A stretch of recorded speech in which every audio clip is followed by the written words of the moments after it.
नमस्कार दोस्तों, एक बार फिर से आपका स्वागत है। दोस्तों, हम लोग टीडीपी की क्लास में आज सप्लाई सिस्टम के बारे में पढ़ेंगे कि सप्लाई सिस्टम क्या होता है, हम लोग किन किन विधियों से सप्लाई सिस्टम की व्यवस्था बनाते हैं।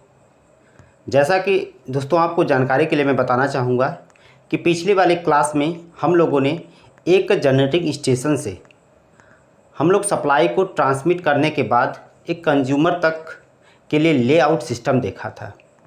इस लेआउट सिस्टम में मैंने आपको बताया था कि हमारे जो जनरेटिंग स्टेशन होते हैं, उस जनरेटिंग स्टेशन पर जो भी हम लोग वोल्टेज पैदा करते हैं उसको एक स्टेप अप ट्रांसफार्मर की सहायता से वोल्टेज के लेवल को बढ़ाने के बाद हम लोग उसका ट्रांसमिशन करते हैं। और इस तरह से हम जो भी ट्रांसमिशन करते हैं उसको हम लोग प्राइमरी ट्रांसमिशन कहते हैं। उसके बाद हम लोग प्राइमरी ट्रांसमिशन कर लेने के बाद एक रिसीविंग स्टेशन की सहायता से सप्लाई को रिसीव करते हैं। उसके बाद हम लोग एक पुनः उसका सेकेंडरी ट्रांसमिशन करते हैं। इस तरह से सेकेंडरी ट्रांसमिशन कर लेने के बाद पुनः हम लोग एक सब स्टेशन स्थापित करते हैं और सब स्टेशन की सहायता से हम लोग वोल्टेज को स्टेप डाउन कर लेने के बाद पुनः हम लोग उसका डिस्ट्रीब्यूशन करते हैं, जिसको हम लोग प्राइमरी डिस्ट्रीब्यूशन कहते हैं। इसके बाद हम लोग एक डिस्ट्रीब्यूशन स्टेशन बनाकर उसका हम लोग सेकेंडरी डिस्ट्रीब्यूशन करते हैं और कंज्यूमर के मीटर बोर्ड तक सप्लाई को लेकर आते हैं। इसकी सारी व्यवस्था हम लोग पिछले वाले वीडियो लेक्चर में देख चुके हैं। इसके साथ ही साथ मैं आपको बताया था कि हमारे जो जनरेटिंग स्टेशन पर जो वोल्टेज पैदा होती है वो कितना होती है। इंडिया की जो स्टैंडर्ड जनरेटिंग वोल्टेज है वह 11 किलो वोल्ट होती है, परंतु आज के रेट में हम लोग 33 किलो वोल्ट पर भी बिजली को पैदा कर रहे हैं। वहीं पर जो हमारे एडवांस कंट्री हैं जैसे रूस है, जर्मनी है, फ्रांस है, वहाँ पर भी 33 किलो वोल्ट पर बिजली पैदा की जाती है। उसी प्रकार से जो हमारे औद्योगिक कल कारखाने या कोई फैक्ट्री है वहाँ पर जो हम लोग बिजली पैदा करते हैं वह 6.6 किलो वोल्ट पैदा करते हैं। एक चीज़ और मैं आपको बताना चाहूँगा कि जो हमारे फीडर होते हैं, जो हमारे डिस्ट्रीब्यूटर होते हैं और जो हमारे सर्विस मेन्स होते हैं, ये क्या होते हैं। फीडर दोस्तों, फीडर जो होता है आप जानते रहिए कि 11 किलो वोल्ट और 33 किलो वोल्ट की लाइन को हम लोग फीडर कहते हैं। 11 किलो वोल्ट और 33 किलो वोल्ट की लाइन को हम लोग फीडर कहते हैं। फीडर का डिज़ाइन हम लोग विद्युत जो भार होता है या ऐसे कह सकते हैं फीडर का डिज़ाइन हम लोग करंट कैरिंग कैपेसिटी के आधार पर करते हैं। ध्यान देंगे आप लोग, जो फीडर हमारे होते हैं उनका डिज़ाइन हम लोग करंट कैरिंग कैपेसिटी के आधार पर करते हैं। उसी प्रकार से जो हमारे डिस्ट्रीब्यूटर होते हैं इनका डिज़ाइन हम लोग वोल्टेज ड्रॉप के आधार पर करते हैं। और इसके साथ साथ जो हमारे सर्विस मेन्स होते हैं इसका डिज़ाइन हम लोग, जो हमारे कंज्यूमर होते हैं उनका जो लोड होता है, विद्युत भार होता है, उस हिसाब से हम लोग हमारा फीडर का सर्विस मेन्स का डिज़ाइन करते हैं। तो ये सब इन सभी बिंदुओं के बारे में हम लोग पिछले वाले वीडियो लेक्चर में पढ़ चुके हैं। आज मैं आपको सप्लाई सिस्टम के बारे में बताऊंगा। दोस्तों, जैसा कि मैं आपको बताना चाहूँगा कि जो हमारे सप्लाई सिस्टम होती हैं वह दो तरह से हो सकती हैं। एक एसी होती है, दूसरा डीसी। एसी और दूसरा हमारा क्या होता है, डीसी होता है, डीसी। अब सप्लाई सिस्टम का मतलब हम लोग यह एसी और डीसी क्यों कह रहे हैं, क्योंकि जो भी हम लोग जनरेटिंग स्टेशन पर वोल्टेज को पैदा करते हैं उसका हम लोग सप्लाई कंज्यूमर तक या तो एसी के थ्रू कर सकते हैं या तो डीसी के माध्यम से कर सकते हैं। सप्लाई हमारी एसी आ सकती है या तो डीसी आ सकती है। और इसके साथ ही साथ हम लोग सप्लाई को लाने का जो तरीका होता है उसको हम लोग कैसे ला सकते हैं, या तो ओवर हेड माने ज़मीन के ऊपर से, ओवर हेड कहते हैं उसको, जो है जिसको सिरोपरि संचार लाइन कहते हैं, उसके माध्यम से, या ज़मीन के नीचे से जिसको हम लोग अंडरग्राउंड कहते हैं, अंडरग्राउंड के माध्यम से लेकर आ सकते हैं। तो उसको भी देखेंगे। सबसे पहले हम लोग एसी और डीसी जो हम लोग सप्लाई को ट्रांसमिट करते हैं वह एसी भी कर सकते हैं या डीसी भी कर सकते हैं, इसके बारे में आपको देखना है। तो दोस्तों, ये एसी और डीसी, सबसे पहले इसमें क्या डिफरेंस है मैं आपको बताना चाहूँगा कि ये जो एसी होती, आप जानते होंगे एसी को हम लोग अल्टरनेटिंग करंट या प्रत्यावर्ती धारा कहते हैं। एसी को हम लोग अल्टरनेटिंग करंट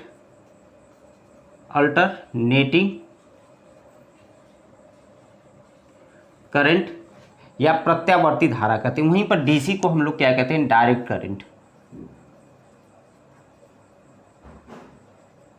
करंट कहते हैं। तो यह एसी और डीसी में और कुछ मैं आपको अंतर बताऊं तो जो एसी होती है इसमें आपकी फ्रीक्वेंसी होती है, इसमें फ्रीक्वेंसी होती है, और जो हमारे भारत की फ्रीक्वेंसी होती है वह कितना माना जाता है, लगभग में 50 हर्ट्ज होता है। यह एसी में क्या होता है, फ्रीक्वेंसी होती है।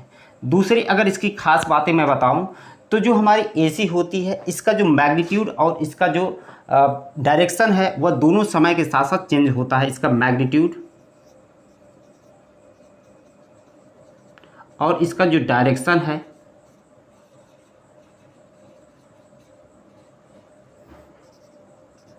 दोनों समय के साथ चेंज होता है।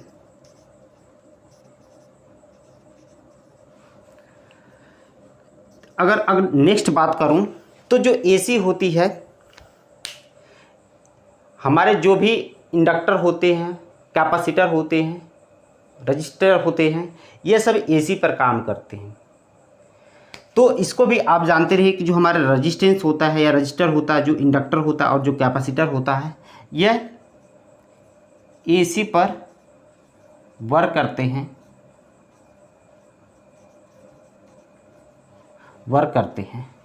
अगर वहीं पर हम लोग डीसी की बात करें तो डीसी में जो फ्रीक्वेंसी होती है उसका मान 0 होता है, फ्रीक्वेंसी का मान 0 होता है, आप ध्यान देंगे। उसके बाद नेक्स्ट अगर हम लोग बात करें तो डीसी का जो मैग्नीट्यूड और उसकी जो डायरेक्शन होती है वह समय के साथ साथ क्या होती है, कांस्टेंट होती है। तो इस बात को भी आप लिखेंगे, इसका मैग्नीट्यूड और डायरेक्शन दोनों समय के साथ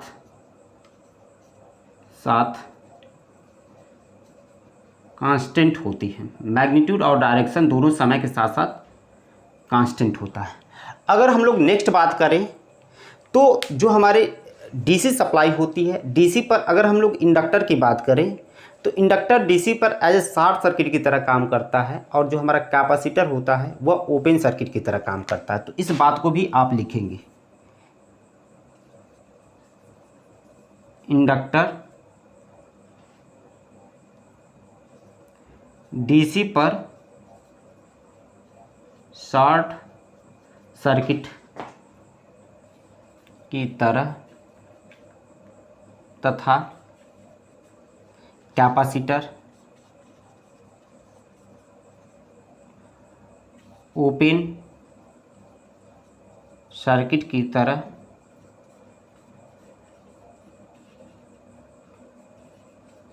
कार्य करता है। तो ये कुछ बेसिक डिफरेंस होता है दोस्तों। एसी और डीसी में बहुत सारे डिफरेंस होते हैं, आपको आगे देखने को मिलेगा कि एसी का डीसी के सापेक्ष फ़ायदे क्या होते हैं, या डीसी का एसी के सापेक्ष फ़ायदे क्या होते हैं, या डीसी का एसी के सापेक्ष नुकसान क्या होते हैं। इन सभी बिंदुओं के बारे में हम लोग आगे चर्चा करेंगे। लेकिन तो अभी मैं आपको थोड़ी सी जानकारी बताया कि जो एसी होती है, एसी को अल्टरनेटिंग करंट कहते हैं। अल्टरनेट का मतलब ये होता है कि जिसका मान हर समय क्या हो, बदलता हो, चेंज होता हो, उसको हम लोग एसी कहते हैं। वहीं पर डीसी मतलब डायरेक्ट करंट क्या होती है, जिसका मान कांस्टेंट हो, वह समय के साथ परिवर्तित ना हो, उसको हम लोग डायरेक्ट करंट कहते हैं। एसी में फ्रीक्वेंसी होती है जो कि भारत की स्टैंडर्ड फ्रीक्वेंसी 50 हर्ट्ज मानी जाती है, जो कि डीसी में फ्रीक्वेंसी नहीं होती। अगली बात आपको मैंने बताया कि एसी में मैग्नीट्यूड और डायरेक्शन दोनों समय के साथ साथ चेंज होता है, जबकि जो है डीसी का मैग्नीट्यूड और डायरेक्शन दोनों क्या होता है, कांस्टेंट होता है। अगली बात मैंने बताया कि जो रेजिस्टेंस होते हैं, जो इंडक्टर होता है, जो कैपेसिटर होता है, ये एसी पर वर्क करते हैं। वहीं पर इंडक्टर डीसी पर शॉर्ट सर्किट की तरह तथा कैपेसिटर डीसी पर ओपन सर्किट की तरह काम करता है। ये कुछ बेसिक डिफरेंस है, आप इस चीज़ को समझते रहिए। और कुछ चीज़ मैं आपको जानकारी के लिए मैं बताना चाहूँगा कि एसी का हम हमेशा उत्पादन करते हैं, एसी को हम पैदा कर सकते हैं, डीसी को हम लोग पैदा नहीं कर सकते। डीसी को हम लोग स्टोर कर रखते हैं बैटरी के माध्यम से, और किसी सेल के माध्यम से हम लोग डीसी को स्टोर करके रखते हैं, लेकिन तो पैदा हम एसी का करते हैं। तो ये भी चीज़ें आप लिख सकते हैं कि हम हमेशा एसी को पैदा करते हैं। अगर डीसी में आप लिखना चाहें तो डीसी को पैदा नहीं किया जा सकता है, डीसी को पैदा नहीं किया जा सकता, जबकि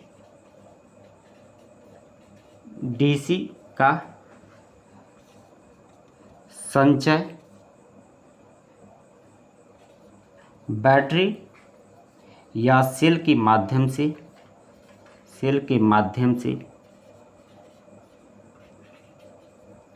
किया जा सकता है।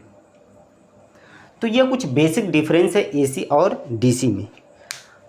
हमको जब एसी का ट्रांसमिशन करते हैं या डीसी का ट्रांसमिशन करते हैं तो कुछ अपने फ़ायदे होते हैं डीसी में, क्योंकि जो डीसी में हम लोग ट्रांसमिशन करते हैं, डीसी में केवल 2 तार की आवश्यकता पड़ती है और एसी में ट्रांसमिशन करने के लिए हमें 3 तार की आवश्यकता पड़ती है। तो अब इसके बाद डीसी का एसी के सापेक्ष फ़ायदे क्या होते हैं इसको हम लोग देखेंगे।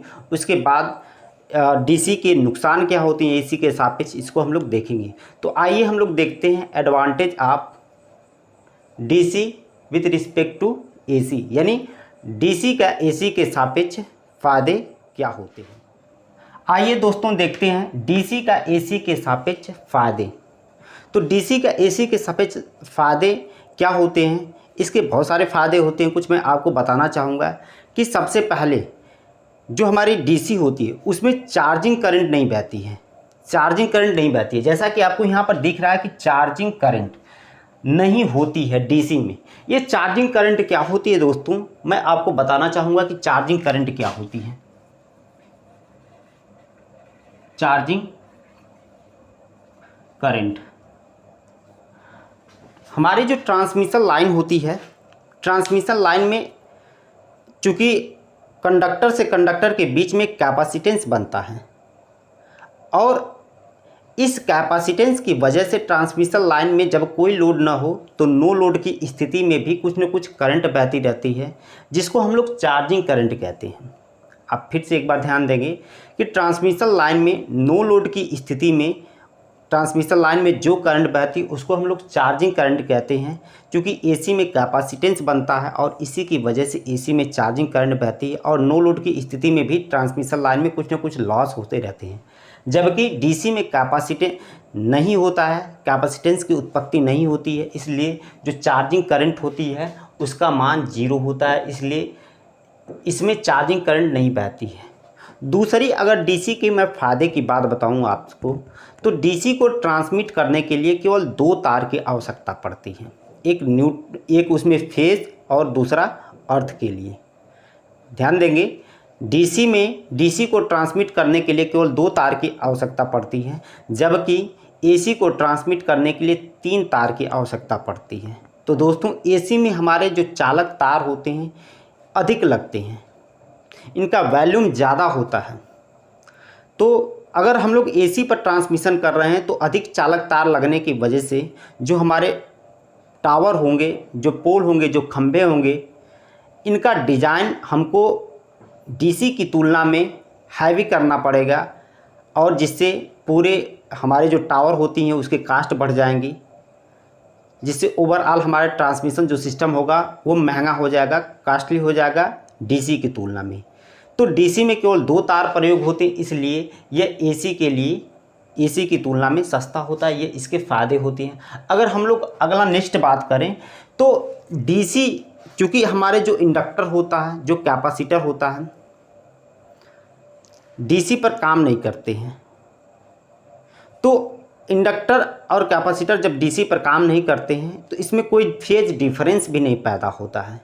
अब ये जैसे यहाँ पर दिख रहा है, इसमें इंडक्टर कैपेसिटर नहीं होते हैं तथा फेज डिफरेंस भी नहीं होता है। अब ये फेज डिफरेंस क्या होता है दोस्तों, दो फेज़ों के बीच का दो अंतर हो, दो फेज़ जैसे एक आर है, वाई है, या तीन फेज़ हो, इनके बीच का जो अंतर होता है उसको हम लोग फेज़ डिफरेंस कहते हैं।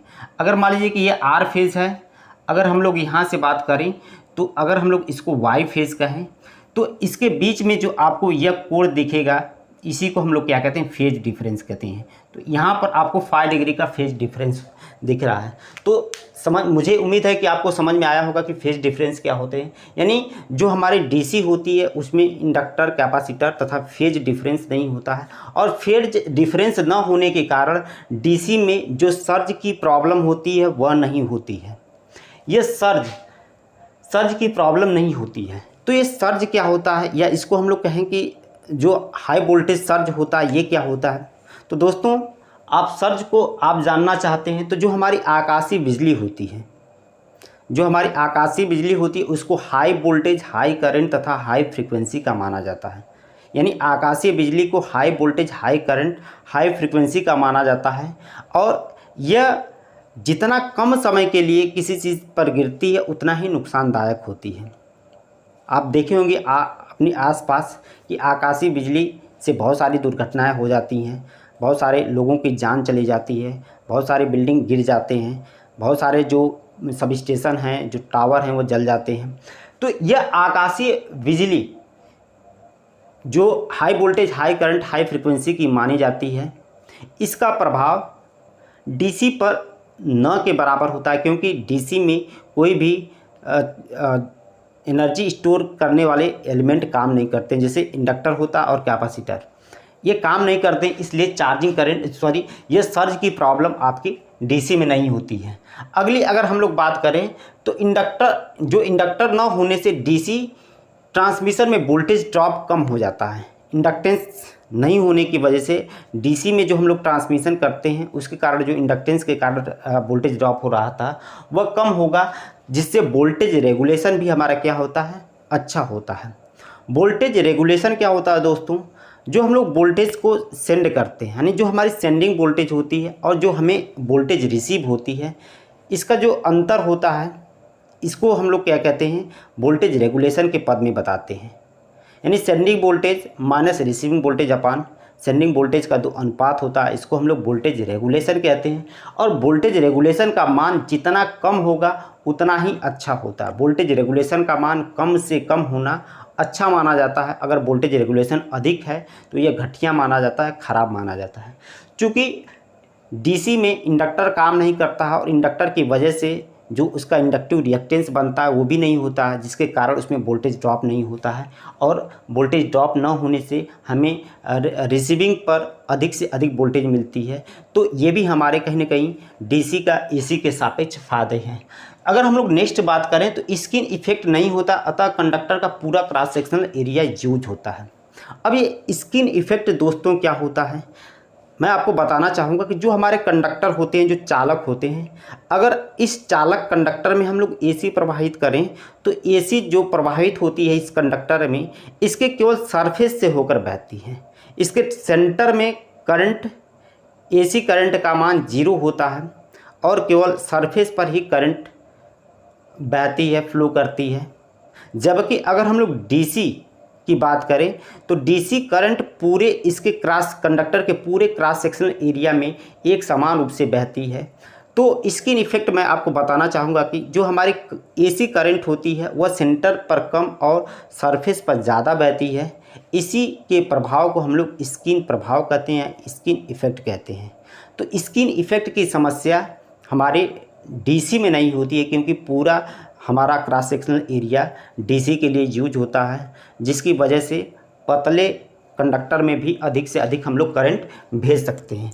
तो ये हमारे फ़ायदे होते हैं डीसी के।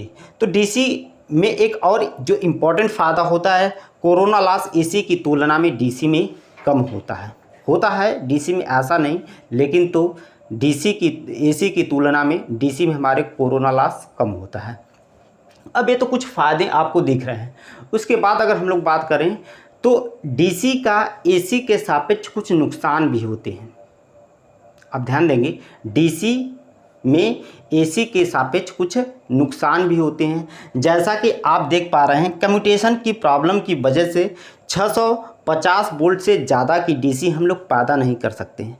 अब एक कम्यूटेशन क्या होता है दोस्तों, जो हम लोग कोई डीसी आपके पास जनरेटर है जिससे आप डीसी वोल्टेज पैदा कर रहे हैं, जैसा कि मैंने आपको बताया पैदा तो हम लोग एसी ही करते हैं, लेकिन तो कम्यूटेटर की सहायता से हम लोग उस एसी को डीसी में कन्वर्ट कर लेते हैं। अब इस डीसी को जब हम ब्रश की सहायता से बाहर की सर्किट में भेजते हैं तो ब्रश होता है, ब्रश पर स्पार्किंग ज़्यादा बढ़ जाती है, इसलिए 650 वोल्ट से अधिक की डीसी हम लोग पैदा नहीं करते। तो ये कम्यूटेशन क्या होती है, ब्रश पर स्पार्किंग जो होती है उसी को हम लोग कम्यूटेशन कहते हैं, और यह समस्या होती है डीसी में। तो यह नुकसान होता है डीसी का एसी के सापेक्ष। हम लोग एसी की बात करें तो एसी हम लोग इससे ज़्यादा करीब हमारे जो जनरेटिंग स्टेशन होते हैं वहाँ पर अल्टरनेटर लगे होते हैं, या जो जनरेटर होता है वहाँ पर 11 किलोवोल्ट पैदा कर पाते हैं, जबकि यहाँ पर केवल 650 वोल्ट ही हम लोग डीसी पैदा करते हैं। तो कम्यूटेशन की प्रॉब्लम की वजह से 650 वोल्ट से अधिक हम डीसी पैदा नहीं कर पाते। ये आपके डीसी के क्या है, नुकसान है, जबकि एसी में ऐसा नहीं होता है। अगर हम लोग नेक्स्ट बात करें तो डीसी को हम लोग किसी भी ट्रांसफार्मर की सहायता से उसके वोल्टेज को बढ़ा या घटा नहीं सकते, यानी उसको स्टेप अप और स्टेप डाउन नहीं किया जा सकता है, क्योंकि जो हमारे ट्रांसफार्मर होते हैं वह डीसी पर काम नहीं करते हैं। तो ध्यान देंगे आप जो है कि यह डीसी का नुकसान है एसी के सापेक्ष, जबकि एसी में हमारे ट्रांसफार्मर जो होते हैं एसी पर काम करते हैं। एसी वोल्टेज को हम लोग बहुत ही आसानी से ट्रांसफार्मर की सहायता से स्टेप अप और स्टेप डाउन कर सकते हैं, जबकि ट्रांसफार्मर हमारे डीसी पर काम नहीं करते हैं, यानी हम डीसी के वोल्टेज को, उसके लेवल को हम ट्रांसफार्मर की सहायता से घटा या बढ़ा नहीं सकते। यानी हमारा जो ट्रांसफार्मर है वह डीसी पर काम नहीं करता है, यानी डीसी को स्टेप अप तथा स्टेप डाउन नहीं किया जा सकता, क्योंकि ट्रांसफार्मर डीसी पर काम नहीं करता है। इसके बाद हम लोग नेक्स्ट अगर डीसी के नुकसान की बात करें तो डीसी जो होती हैं इसकी कुछ लिमिटेशन होती हैं। जो हमारे डीसी में यूज होने वाले स्विचेज होते हैं, जो सर्किट ब्रेकर होते हैं, इनकी कुछ लिमिटेशन होती हैं, क्योंकि ये अगर हम लोग अधिक वोल्टेज के लिए हम लोग इस स्विच और सर्किट ब्रेकर को यूज करें तो ये बहुत ज़्यादा कास्टली होने लगते हैं एसी की तुलना में। इसलिए डीसी स्विचेस तथा सर्किट ब्रेकर की अपनी लिमिटेशन होती है। इसको अधिक वोल्टेज के लिए हम लोग प्रयोग करें तो एसी की तुलना में बहुत ज़्यादा महंगे पड़ने लगते हैं। इसलिए हम डीसी का ये क्या होता है, नुकसान होता है एसी के सापेक्ष। तो ये कुछ डीसी का एसी के सापेक्ष फ़ायदे हैं। तो जो हमारे डीसी का एसी के सापेक्ष फ़ायदे हैं तो वो हमारे जो एसी के नुकसान होंगे वो जो है, जैसा कि आपको मैं एक बार फिर से बताना चाहूँगा कि डीसी में चार्जिंग करंट की समस्या नहीं होती, इसमें चार्जिंग करंट नहीं बहती है। इसमें केवल 2 तार प्रयोग होते हैं, जबकि एसी ट्रांसमिशन में 3 तार प्रयोग होते हैं। वहीं पर अगर मैं बताऊं तो इसमें इंडक्टर, कैपेसिटर तथा फेज डिफरेंस नहीं होता है, जिसकी वजह से हमारे सर्ज की प्रॉब्लम नहीं होती है। अगर हम लोग बात करें कि डीसी में इंडक्टेंस न होने के कारण वोल्टेज ड्रॉप नहीं होता है, जिससे वोल्टेज रेगुलेशन हमारा अच्छा होता है। उसके बाद हम लोग बात करें तो डीसी में स्किन इफेक्ट नहीं होता है, क्योंकि फ्रीक्वेंसी आपकी 0 होती है, और डीसी में एसी की तुलना में जो हमारा कोरोना लॉस है वह कम होता है। दोस्तों ये कोरोना लॉस क्या होता है मैं आपको बताना चाहूँगा कि आप कभी देखे होंगे सर्दी के मौसम में या बरसात के मौसम में जो हमारे हाई वोल्टेज ट्रांसमिशन लाइन होती हैं वहाँ से सी की बहुत ज़्यादा ध्वनि आने लगती है, या आपकी कुछ प्रकाश, बैगनी कलर की प्रकाश उत्पन्न होने लगती है कंडक्टर सरफेस पर, जिसकी वजह से कंडक्टर सरफेस पर जो हमारी लाइन होती है उसका लॉस होने लगता है, और इसी लॉस को हम लोग कोरोना लॉस कहते हैं। यह नहीं होना चाहिए। अगर इसका मान 0 है या समाप्त हो जाए तो और अच्छा है। तो डीसी में कोरोना लॉस एसी की तुलना में कम होता है, और ये कोरोना लॉस इस बात पर भी निर्भर करता है कि जो हमारा कंडक्टर है उसका सरफेस यानी उसकी जो सतह है वह कैसी है। चिकनी सतह के लिए कोरोना लॉस का मान कम होता है, और कंडक्टर का सरफेस खुरदुरा है तो इसके लिए कोरोना लॉस का मान अधिक होता है। तो वहीं पर हम डीसी का एसी के सापेक्ष नुकसान भी बताए थे। कम्यूटेशन की प्रॉब्लम की वजह से 650 वोल्ट से अधिक की डीसी हम लोग पैदा नहीं कर सकते। डीसी वोल्टेज को हम लोग ट्रांसफार्मर की सहायता से स्टेप अप तथा स्टेप डाउन नहीं कर सकते। अगला बात, डीसी स्विचेस तथा सर्किट ब्रेकर की कुछ अपनी लिमिटेशन होती है, जिसकी वजह से यह अधिक वोल्टेज के लिए कास्टली होने लगते हैं। तो यह डीसी का एसी के सापेक्ष फ़ायदे और नुकसान मैंने बता दिया है। तो जो डीसी के फ़ायदे हैं वही एसी के क्या हैं, नुकसान होंगे, और यहाँ पर जो डीसी के नुकसान हैं वही एसी के क्या होंगे, आपके फ़ायदे होंगे। तो दोनों चीज़ें आप लिख सकते हैं। अगर एसी के फ़ायदे पूछ रहा है तो जो डीसी के नुकसान होंगे वह एसी के फ़ायदे होंगे। वहीं पर अगर एसी के फ़ायदे की बात करेगा, एसी के नुकसान की बात करेगा, तो जो डीसी के फ़ायदे होंगे वह एसी के नुकसान होंगे। तो इस बात को आप समझते रहिए, यानी डीसी का एसी के सापेक्ष फ़ायदे क्या होते हैं। इसके बाद जो हमारे सप्लाई सिस्टम के अंतर्गत मैंने आपको बताया था कि सप्लाई सिस्टम हम लोग या तो एसी में कर सकते हैं या तो डीसी में कर सकते हैं। तो एसी का डीसी के सापेक्ष जो फ़ायदे होते हैं ये मैंने बताया। फिर उसके बाद इस सप्लाई को एक स्थान से दूसरे स्थान तक भेजने के लिए जो हम लोग व्यवस्था बनाते हैं वह या तो ओवरहेड की हो सकती है या तो अंडरग्राउंड की हो सकती है। तो आइए दोस्तों देखते हैं कि ओवरहेड जो होता है, यानी ऊपरी संचरण के द्वारा हम लोग जो सप्लाई को भेजते हैं या जो अंडरग्राउंड से भेजते हैं, इसके क्या फ़ायदे हैं और क्या नुकसान हैं।